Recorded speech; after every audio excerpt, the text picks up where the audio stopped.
This is Eagle Owl, and today we're going to talk about Tanner McKee, possible trade rumors. Also, Cooper DeJean sound like he will stay in the slot. And lastly, DeVonta Smith shuts down the hard knocks theory. He don't want to do it. But let's get straight into it. All right, man, before we hop straight into it, as I promised, I'm going to try to add draft talk in all of my videos or anything I hear because it's draft season. All right, so I've been hearing this slot wide receiver named Jaylin Lane. Jaylin Lane, a very fast guy out of Virginia Tech, ran a 40 of 4.35, which was fourth. Also, his 10-yard split was 1.50, which was third. Vertical jump, 40, third. Board jump was 11, which was third. So the guy is very athletic. He's very fast. Little guy, I would say about 5'9", but I look at him the same way they had expectations for Anaya Smith. Even if we draft him, it'd be like a fifth rounder or so. He'd do like kickoff returns and maybe he could get in a couple plays in the slot. But with Anaya Smith, he was just shifty. But what you seen in the NFL, the speed he had in college didn't translate into the NFL. So Anaya Smith, if we draft Jaylin Lane or somebody like him, his spot is up for grabs because you got to think about it. Anaya Smith technically did not make the team. We had to put him on IR so he can, make the roster. Like if he was like year two, year three, Anaya Smith would have been cut. So I'm not surprised that the Eagles are trying to visit with a guy like this because we need that return specialist, especially with Britton Covey is basically out the door. And again, he could be that fifth option. So say if Jahad Dotson get dinged up or whatever, you still want that guy that can come in and do some damage and that can be that speedster on the field to stretch the field. So I like the idea of talking to a wide receiver. That's not really on my bucket list, but I wouldn't be surprised if a guy like Jaylin Lane, developmental guy right there with all the attributes you can think of, if you've seen his pro day, like, yeah, you can work with him. You can definitely work with him, and he could be that weapon that develop in, as time goes on. Yeah, we got Jahad Dotson now, but I doubt it. Jahad Dotson is going to be here for another year, depending on the year he has. Maybe, he could come in, develop a year under Jahad Dotson, and then be that true wide receiver three. So you never know. You never know. Maybe we look into the future now because you got to think we got Johnny Wilson, who's nice but need to work on the hands. And then Anaya Smith, who was, not ready, in my opinion. He just wasn't ready for the NFL. So I'm not surprised by that. So speaking of like all season and things like that, OTAs. Yes, the dates have been released for mandatory OTAs, voluntary OTAs, and let's go over those dates. So according to Zach Berman, so the workout schedule OTAs May 27th, 28th, and May 30th. They got June 2nd, June 3rd, June 5th, and then mandatory minicamp is June 10th. So we got some dates, man. Y'all got to think it's April, May. So we're going to get a little football. And then, July is that dry spell. And then, we get into preseason. Then next thing you know, it's regular season, man. We back to it. So, yeah, we're going to get those training camp OTA videos, them Elliott Shore Park stats. We're going to talk about it all, man. And yeah, we almost here. We almost here this all season.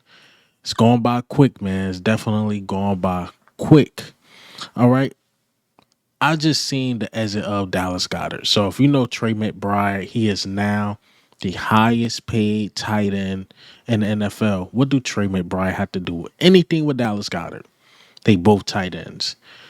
Dallas Goedert is going to want to go somewhere and get paid. I think he deserves one more contract. Now, the highest paid, I don't think so.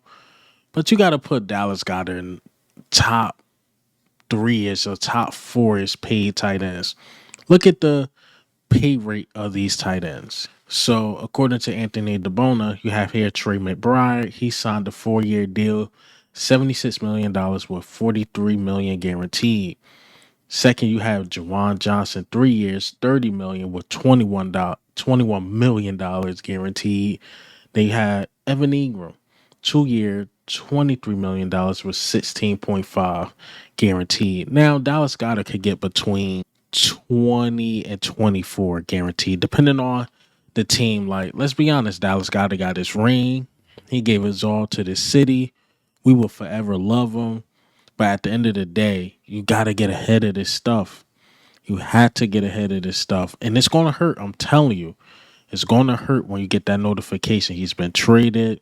Hopefully we don't release him. Don't let him go out like that. Then he go to the Dallas Cowboys to prove a point. Or he goes to the Giants. Nah, you try to trade him. Try to trade him, but trade him to a good situation. Like how we did CJ Gardner-Johnson. Just trade him to a good situation on the AFC. Let him get his bag. And, best of luck to Dallas Goedert. Because when I seen that contract, I'm like, yeah, man, we can't even offer him a contract. Like, don't even disrespect Dallas Goedert. Offer him like $9-10 million. You just can't do it. Evan Ingram get paid more than Dallas Goedert. That's ridiculous. That is ridiculous. And Dallas Goedert don't even have any guarantees. Right. Last quick hit before we get into the main topics. And this last quick hit is going to transfer to a main topic. Joe Milton traded to the Dallas Cowboys. I believe Dallas traded a fifth, and Dallas getting return Joe Milton in the seventh, if I'm not mistaken. And that's where he wanted to go. Joe Milton wanted to go to the Dallas Cowboys. I know a lot of people saying he believe he can take Dak Prescott spot or whatever. I don't know about that, but I think he's a legitimate number two. And Dak Prescott has an injury history. And he has a chance of coming in. So we'll see about that. And the only reason why I'm mentioning him because the Philadelphia Eagles tried to trade for him. But they asked him, the Patriots, like, where do he want to go? Dallas. He grew up a Dallas Cowboys fan. His family out there all made sense. And then again, Dak Prescott, no offense, injury history. He comes to the Eagles. He's going to be a backup. Jalen Hurts has been pretty durable. Yeah, Jalen Hurts missed a game or two towards the end of the season, but he's been pretty durable. Giants, he probably would have been a third string. Don't send him there. I know Steelers wanted him. He probably had a chance to start there, but some tells me Aaron Rodgers was going to go there. So I guess Dallas Cowboys was his best option. And yeah, like I said, I mentioned it because the Eagles wanted him. And I looked at the Eagles like, right, we just traded for a quarterback and DTR, and we got Tanner McKee already on the roster, and of course Jalen Hurts. But right after that, I seen this report. It's not official. So we just going to transition to the main topic. It's not official. I haven't really seen it anywhere, but it's going viral. That teams are really interested in Tanner McKee. Teams want Tanner McKee. And if you've seen the games he played against the Giants, how he finished that game against the Cowboys, if you've seen the preseason, he's very good. He can play football. Now, the problem is that he's backing up Jalen Hurts. That's his problem. And there's a reason why Jalen Hurts wanted him on the team, because when we drafted him, they was asking Jalen Hurts, like, hey, what quarterback? You're like, yo, this guy, Stanford, Tanner McKee, he's really good. And, Jalen Hurts was right about him. He is a really good quarterback. It's just the sad thing is, if he stay in Philadelphia forever, he'll be a forever backup. So eventually he want to go somewhere and start. And I think if a team offer the right price and it gives Tanner McKee a chance to start, I would say don't hold him here. Let him go. Let him thrive. Let him get a chance to start and show what he really got. Because he got starting caliber traits, but he's not today's quarterback, in my opinion. He's not mobile. And will he be really good on I could say bad team? Because he can't escape the pocket. Like all these quarterbacks can. To the Justin Herberts, he can do it. Even Joe Burrow got wheels on him a little bit. And of course, you got the Jalen Hurts of the world. Then you got the Lamar Jacksons of the world. CJ Stroud was not a scrambler, but he could get out of trouble with his legs. But Tanner McKee is like them old school quarterbacks like Peyton Manning. Like he just can't move like that. But he is accurate in the pocket. You gotta give Tanner McKee that. But again, if a team wanna pay him or whatever, give him a shot. Give him a fair shot, man. It's gonna hurt. It really is. Tanner McKee is the backup quarterback I love.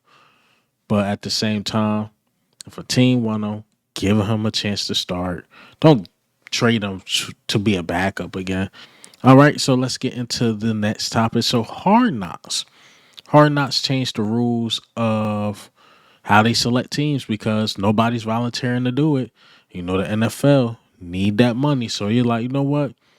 We're going to force some teams to do it. And there are 20 teams that are eligible to do it due to these new rules. So Hard Knocks has loosened its rules on which teams can be forced into the training camp edition. The new rules for who can't be forced to participate: teams with first-year head coaches, which definitely is not us. Teams featured in that season's in-season edition, covering the full division, which that means we're still eligible. And then teams on Hard Knocks training camp in the last 8 seasons, 2017 through 2024. As you know, as I can remember, I don't remember us ever being on Hard Knocks, but we can be one of those teams, man. And DeVonta Smith spoke about this in a recent interview of possibly being on Hard Knocks, and this is what he had to say. Hard Knocks before, right? Is it a curse? It has to be a curse. I wouldn't say it's a curse. I think they just pick teams they feel got a lot of stuff going on, like a lot of drama and stuff, which I'm surprised they haven't mentioned the idea of this. Yeah. Because I'm not going to lie. In Philly, it's a movie, man. If they had Hard Knocks with us, man, they'd be like, man, it's a crazy team. So I'm glad they ain't picked us. I don't know if they've ever done one on a team after winning a Super Bowl. They're probably going to watch this and be like, hey. I hope we decline, man.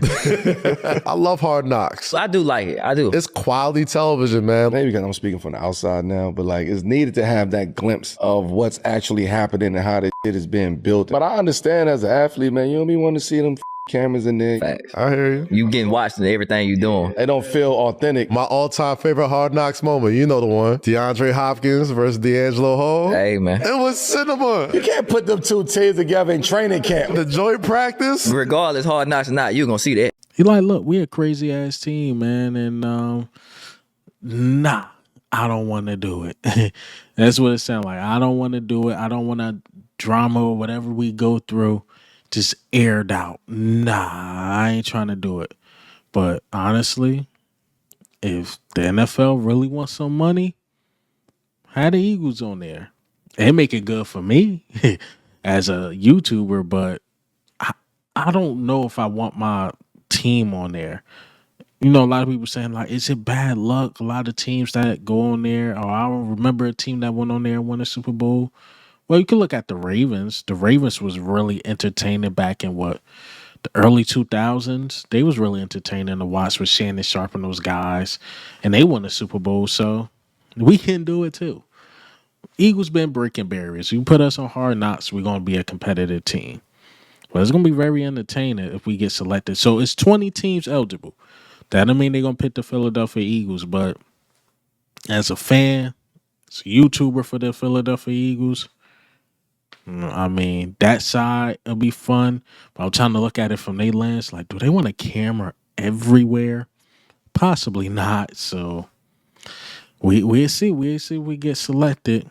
But last but certainly not least, Cooper DeJean. Cooper DeJean sound like he would stay in the slot because Vic Fangio spoke to John Clark. The official video didn't come out, but John Clark quoted him saying like Vic Fangio said he want Cooper DeJean to stay in the slot. To be fair, I don't think Cooper DeJean gave up a touchdown in the slot. He's a hard hitter. He can move around. I think the slot is his moneymaker. I think he's going to get paid a lot of money for that position. Just being that Swiss Army knife, man. He's really good. We could find another outside corner to replace Slay. Hopefully it's Keely Ringo. But I really like, DeJean there. I know for years we had Maddox. He started to fall off the last 2 to 3 years. And now you got that smooth transition of Cooper DeJean. Why mess up a good thing? why mess up a good thing? It's working very, very well. So I like it. Keep Cooper DeJean there. Yeah, I think we in a good space. I really, really do. But that's all I got for you guys today. And hey, man, what do you think? How do you feel? Tanner McKee trade rumors, Cooper DeJean, DeVonta Smith, like, nah to the hard knocks. But this is Eagle Owl, man. I'm out.